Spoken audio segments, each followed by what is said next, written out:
Welcome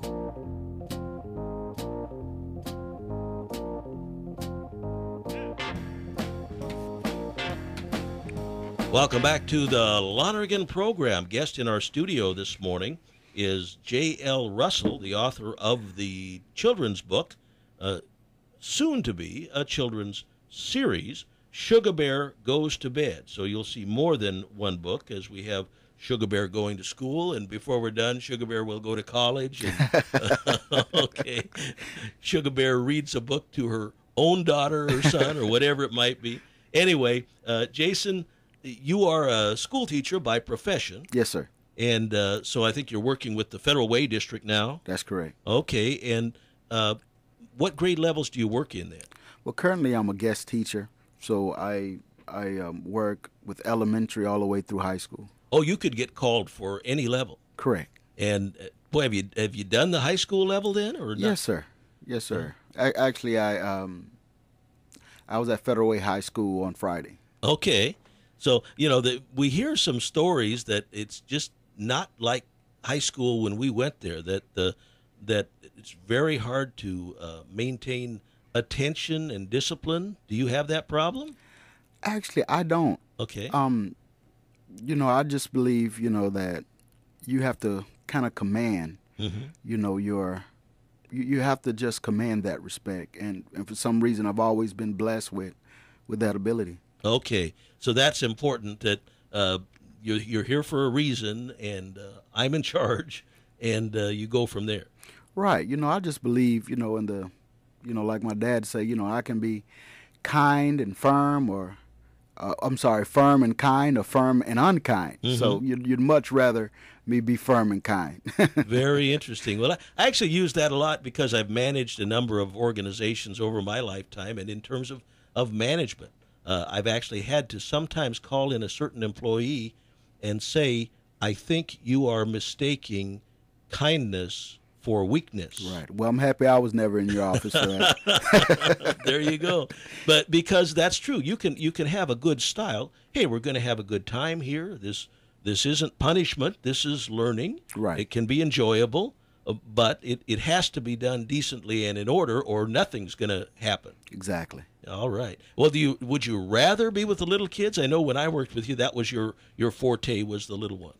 Well, actually, I'd rather teach high school, actually. Okay. Because, being an English teacher, I like to talk about literature and things like that. Okay. So it's kind of hard talking to elementary kids about Dr. Seuss. You can't get too deep into. No, you're more at the level of what is a verb and what is a noun kind of thing. And, right. Okay, and just getting kids, if you can get them into the habit of reading. Right. I know that's the challenge is halfway won. If you could find some subject that at any age excites a child, and then they want to read because they want to learn more about whatever it is. If they like rockets, if they like dinosaurs, if they like spy stories, whatever it is, then if you can push their button, and then they want to read. Most definitely. And that's one thing about Sugar Bear. I think it's appealing when people see it. I believe they automatically fall in love with the character. And it's just something that, you just want to take home with you. Yes. Well, we certainly hope so. Now, you said you started the writing about a year ago. Yes, sir. So then you had to go through this process where first you sought a publisher, and then you realized you were going to be the publisher. In other words, working with a company. And does that company offer some promotional help then? How do you do when the books are actually finished? What happens then? Well, they do have marketing services, available for purchase. Okay. So I got some press releases and some other things to kind of help me out, but most of it all has been self-promotion.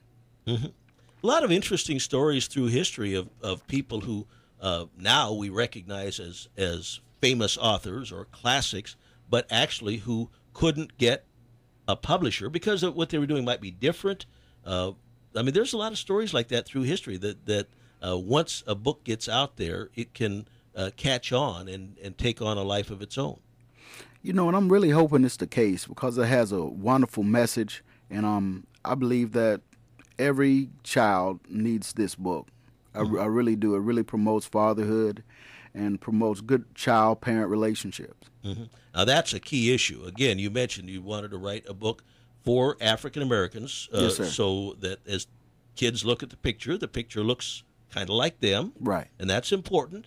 But also this idea of the interaction of the father and child. It's no secret that most any sociologist will say that is the number one challenge in the African American community. Way too many kids being raised by a mother. Maybe she's struggling and working hard, but she's not a father. The father Right. is elsewhere. Right. And it's really tragic, and an epidemic. Not only in the African American family, but in this, in our American families at large. Where fathers constantly get the stigma. That they're deadbeats and everything like that. And for the most part, a lot of fathers are not there. Sometimes it's because it's their choice. Sometimes it's not their choice. But nevertheless, I believe that every child deserves and really needs a father. And I think this book, I think children can have a father vicariously through Sugar Bear's dad, whose name is Pop Pop. Whether you're a foster kid or whether your father is a non-custodial parent, or whatever the case may be, or even if your father lives with you, and it just kind of reinforces that relationship. I really think it'll be a blessing to every home.